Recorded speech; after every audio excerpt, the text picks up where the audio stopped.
Dans une ville africaine vibrante de chaleur et de tradition, vivait une famille brisée avant même de comprendre ce que signifiait aimer une mère.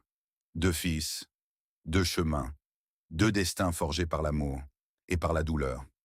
Aujourd'hui, je vais vous raconter l'histoire de Malik, l'aîné, beau, arrogant, adulé, et celle de Maktar, le cadet, discret, humilié, mais au cœur pur. Une histoire où la vie prouve que la lumière peut naître même dans l'obscurité la plus profonde.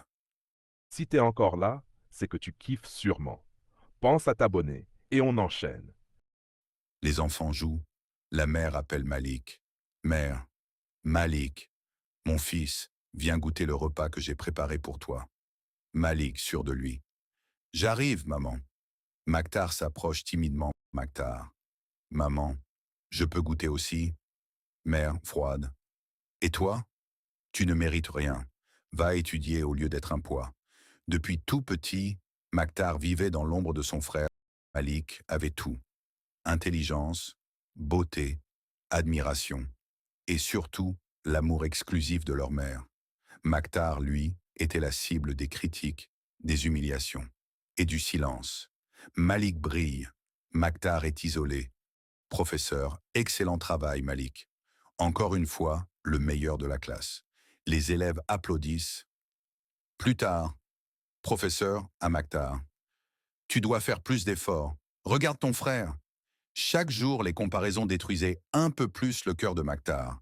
Mais malgré la douleur, il ne haïssait personne. Les années passèrent. Malik devint l'homme que tout le monde prédisait. Diplôme, études brillantes, investisseur, entreprise florissante. Il devint riche, envié, respecté. Malik, fier devant sa mère.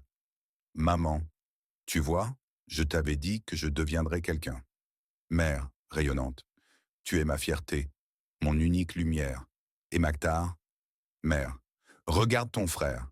Et toi, rien, même pas un diplôme correct. Malik, méprisant. Tu devrais avoir honte, Maktar. Tu n'es qu'un bon à rien. Humilié, rabaissé, Maktar n'attendait plus rien de la vie. Jusqu'au jour où il trouva un petit travail dans un restaurant de quartier et patron du restaurant. Maktar, tu es sérieux et respectueux.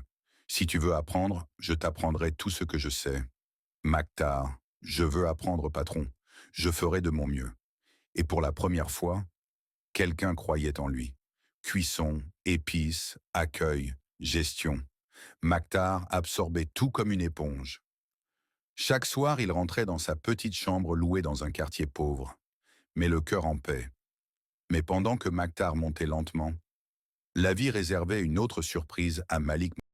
Mauvais investissement, trahison, mauvaise dépense. L'entreprise sombra, les banques fermèrent les comptes, les voitures furent saisies, la villa vendue, Malik en larmes. Comment? Comment a-t-on pu en arriver là?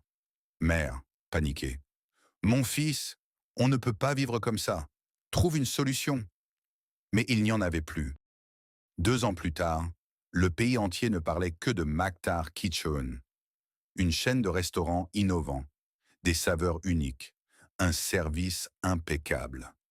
Maktar était désormais milliardaire, marié à une femme magnifique, père de 2 enfants. Et il vivait dans une grande maison luxueuse, symbole de sa renaissance. Dans la rue, Malik et sa mère marchent avec leurs valises, épuisés. Tout à coup, ils lèvent les yeux. Un immense panneau, le visage de Maktar, chef cuisinier numéro 1 du pays, milliardaire. Mère, choquée.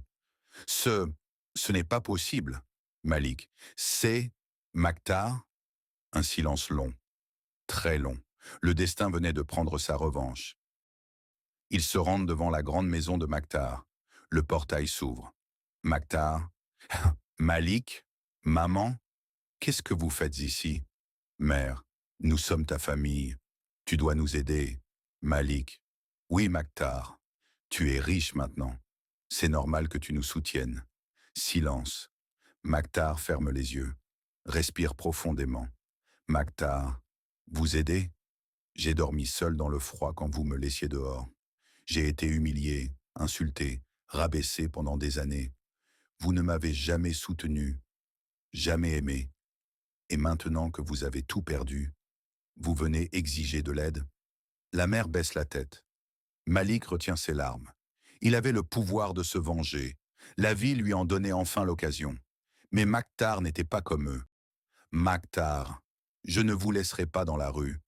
Voici de quoi acheter une maison modeste dans les bas quartiers. Je vous donne ce que je peux. Mais écoutez-moi bien. Ne revenez plus jamais dans ma vie. Je vous pardonne. Mais je ne veux plus jamais revivre cette souffrance. Il ferme le portail. La mer s'effondre. Malik reste immobile, honteux. La vie ne récompense pas toujours celui qui commence en premier. Mais elle n'oublie jamais celui qui avance avec courage, patience et un cœur pur. Et cette histoire nous rappelle une chose. Ce n'est pas d'où tu viens qui détermine ton destin. C'est ce que tu décides de devenir. Si vous appréciez ce que je fais et que vous souhaitez soutenir ce travail, je vous invite à vous abonner à la chaîne. Un simple abonnement de votre part donne vie à tout ce qui arrive sur cette chaîne. Merci d'avance.